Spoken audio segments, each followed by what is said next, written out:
sure wish I had somebody to teach me how to... Oh! Hey, Mick, how's it going?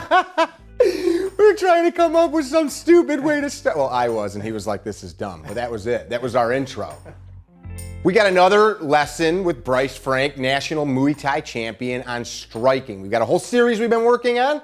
What are we working on today?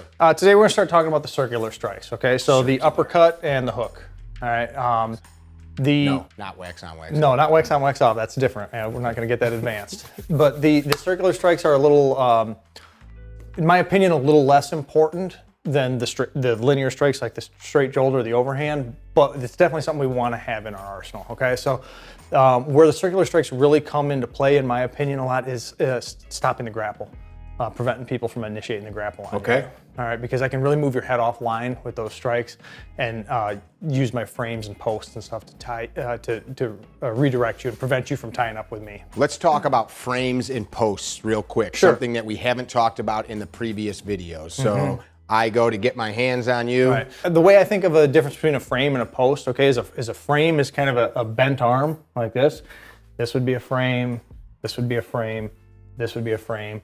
A post is a straight arm. Okay. Here, okay. So I'm moving into you. So I'm covered here. I can post, I can frame, and any of these things to keep my distance from you. Okay. Frame is kind of about creating distance, where a post is kind of about keeping distance. Got it. All right. And we talked a little bit, I think, in the footwork video about posting on the cover and stuff like that when they cover. And we have a video upcoming on long cover. We do. Which is a post. It is, yes. That's where the frames and the posts work well off of your circular strikes to redirect the head and keep them from tying up with you. So circular strikes. Your hook and your uppercut, okay, are the basic circular strikes. I don't think the uppercut gets enough attention at all in a lot of curriculums. I think it should be focused on a little more, or maybe taught a little better. How about that?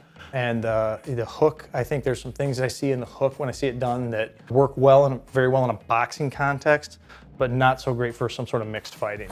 So yesterday we were talking a little bit and I started to throw a hook. Yeah, so. And you pointed out immediately. The angle of the foot here, the way you turn the foot. So that's classic in boxing is to pivot on your foot with your hook like this. This is classic in boxing, and it's good for boxing because it's going to give you a little bit of a boost in power.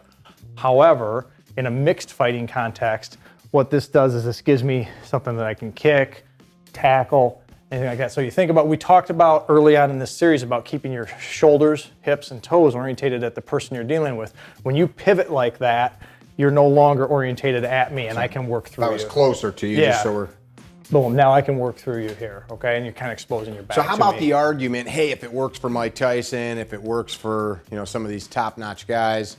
Yeah, not arguing that it can't work or it won't work. My point is that there's a more efficient way that we can do this for the context we're plugging it into. Which is self-protection for a lawful citizen, a copper, a soldier, sailor, airman, etc. Right. So. Or any type of mixed fighting, even something like mixed martial arts or something like that. There's going to be less exposure for the combatant. Right. So that's where we need to think of it. The first thing is weight transfer. Again, weight transfer and torque. You see that torque runs through all the punches, okay? So the way we're going to work with weight transfer is I'm going to transfer my weight from my lead foot to my rear foot, like so, as I bring this hook across, okay? So I'm here, I'm going to transfer here as I come across this way. Bringing that shot across, and again, I'm hitting with the top two knuckles generally. If you notice, I don't bring my hook real flat a lot of times. I actually kind of come up at a 45-degree angle. It's sort of half hook, half uppercut. Okay. All right. Because if you had your cover up, I could snake this right through. Or if I go here, I'm going to run into your cover. But with this 45-degree angle, I can come right through. All right. Understood. So from here, again, I'm going to transfer the weight front foot to back foot. And as I transfer, the shot's going to come across like so. Spin.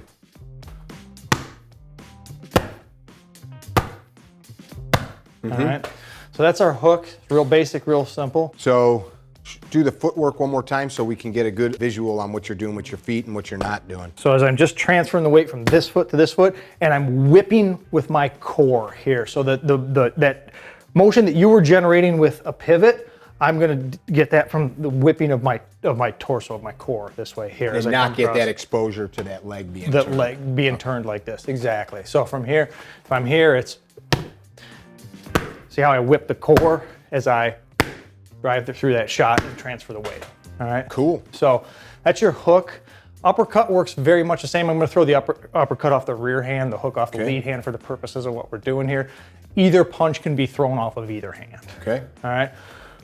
Again, the motion here is going to be much the same as on the overhand. Okay. It's torque and thrust here. All right. And again, whipping action of the body as I come up. So if you are starting from, I know one problem that I've developed by boxing with our friend Aaron is I want to take my hand and go to like wind up. Wind up, yeah. So yeah, from here, I'm gonna, boom, I want to send that right from here.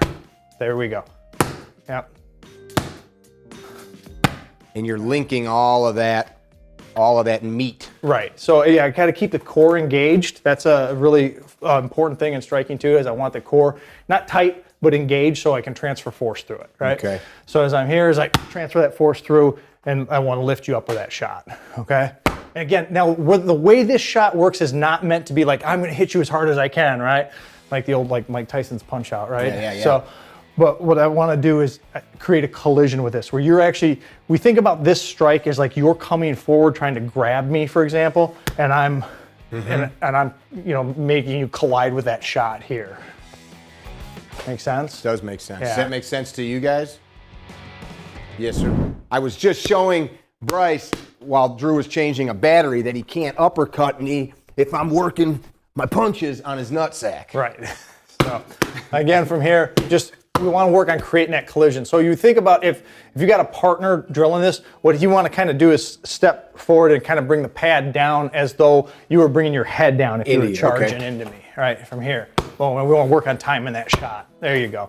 And again, I don't need a ton of power on this. I just need to make that good impact with the knuckles right on. These are called focus mitts, right? They're not power mitts, they're not tired mitts, they're focus mitts. I want to focus on really screwing my shot. Power mitts, they're not tired mitts. Right. I want to really work on focus on screwing my shot right into that very specific area that I'm targeting.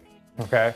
So as with everything, our friend Super Dave says it, and I repeat it all the time, everything's important, everything matters, do the right thing at the right time, every time. And just to reiterate what Bryce just said, we're not just throwing punches. You said earlier that a heavy bag is the most, and this is not off topic, you said it's the most underused and misused tool in the gym. And focus mitt is you are honing in hand-eye coordination to that point. Right. It's just what it's called. It's a focus. Just like you'd be looking at my temple or right, jaw or neck. If I were trying to land the shot on you. So that's, a big problem I see is, guys will treat these like they're a conditioning tool, or they'll treat them like they're a power generation tool. The heavy bag is about generating power, okay? Conditioning comes from the totality of your training. It doesn't come from Tabatas or, doing that type of stuff. It comes from the totality of your training. That's how you develop conditioning. You have to train consistently over time to develop conditioning. Same thing here. I'm not going to use this to generate a lot of power, but I'm going to work on generating with this as a lot of focus and a lot of accuracy. That's the whole point of this tool.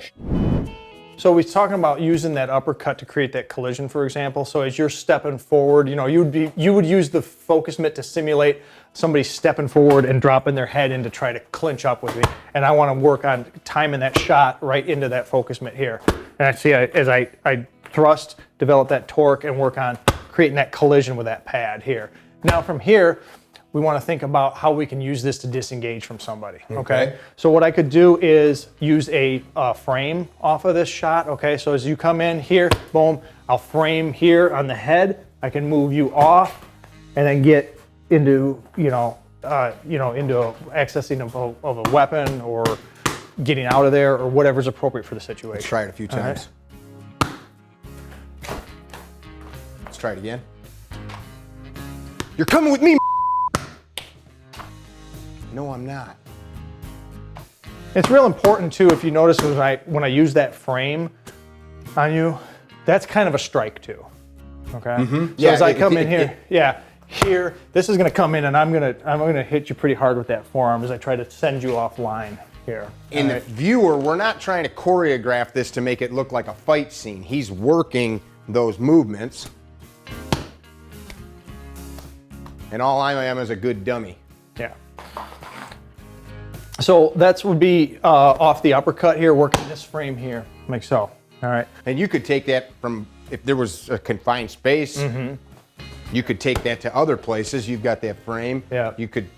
You've got access to my body here. Yeah. If you had to go to a blade. Or anything Run like me that. backwards. Run you backwards. You know, we'll actually use that attachment to run somebody backwards. So, you know, I could come here, boom, I could run you this way and just continue to strike. You just drive me down as I'm going, what are you doing?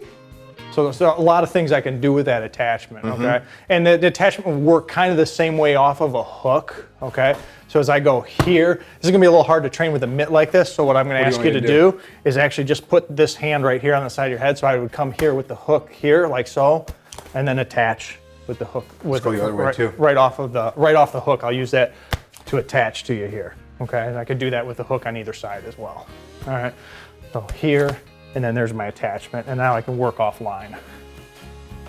Makes sense, guys?